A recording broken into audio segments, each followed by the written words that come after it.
नमस्कार, मैं आतिश कुमार और मेरे साथ हैं मेरे वरिष्ठ पत्रकार धनदयाल पांडे जी। आज हम लोग चर्चा कर रहे हैं डॉक्टर के बारे में।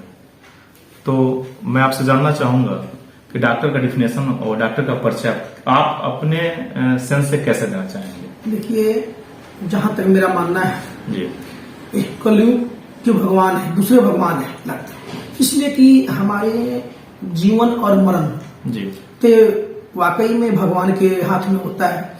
लेकिन आज के दौर में उनके बाद मैं डॉक्टरों को ही मानता हूं।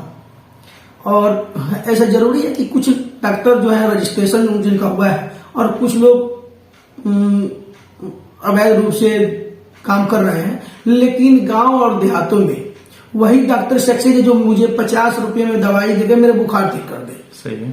अगर मेरे पास 5,000 होगा, गोरखपुर में 500 रुपये फीस दे नहीं पाऊंगा, 100 रुपये कमाई करता हूं, मैं कैसे दे पाऊंगा? सही है। इसलिए मेरा मानना है कि सरकार से यही मेरा दावा भी है और मैं यही कहना भी चाहता हूं कि आप लोग ठीक है कि आप रजिस्ट्रेशन कुछ डॉक्टर किए हैं और कुछ, लेकिन इनको परेशान न किया जाए। इनको परेशान न किया जाए। और एक तरह का कोई भी कोर्स करा के जो भी डॉक्टर जिस कैपेबल हो, जिसके पास जो भी डिग्रियां हो, उसके तहत एक कोई भी उन लोगों को डिप्लोमा या डिग्री दे के इनको रजिस्टर्ड कर दिया जाए ताकि इनको कोई परेशान न जी जी जी जी जी जी ये चीज होनी चाहिए, बिल्कुल होनी चाहिए। इसलिए कि आपने देखा होगा सोनू जी, कोरोना काल जब आई थी तो कोरोना काल में लोग इसको मौत कोरोना कर रहे।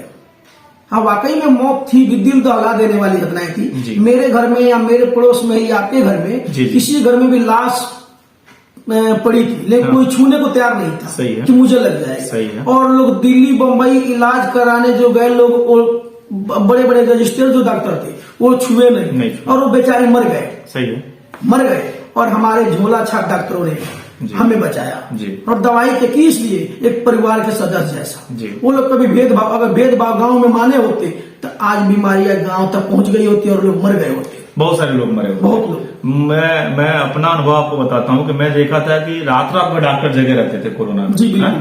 और मैं इनकेस में भी बीमार हो गया था, मैं गया था अपने यहाँ दवा कराने। मैं देखा कि इतनी भीड़ थी कि अगर उस भीड़ को ये लोग नहीं संभाल पाए होते तो बहुत बुरी स्थिति हुई होती, बहुत बुरी स्थिति हुई होती है ना। आपने देखा भी होगा कई जगह जी। और दूसरे क्या बताऊं, मैं खुद बीमार था, मैं अपना ही बता रहा हूँ, मैं खुद बीमार था, लेकिन बीमारी का मेरे गांव के जो मेरे डॉक्टर, मेरे अगल बगल लोग डॉक्टर जिनको लोग झोला छाप के नाम से पुकारते हैं, कि झोला छाप, वही लोग हमको ठीक किया। अगर मैं दिल्ली चला गया था, पहली बात तो मुझे वहां जगह ही नहीं मिलती, और मिल भी गई होती क्या पता मैं जिंदा बचता कि नहीं। और कुछ आपने देखा होगा, कुछ हम डॉक्टरों का शिकायत होती है कि कुछ हम जैसे यथाकथित लोग उनको परेशान करते हैं, बल्कि ऐसा नहीं होना चाहिए। नहीं होना चाहिए। आप जहाँ रह रहे हैं वहां तो किसी को परेशान करने का मतलब ही नहीं बनता। वो हमारे समाज का एक हिस्सा है, उनके बिना शायद हम नहीं हैं।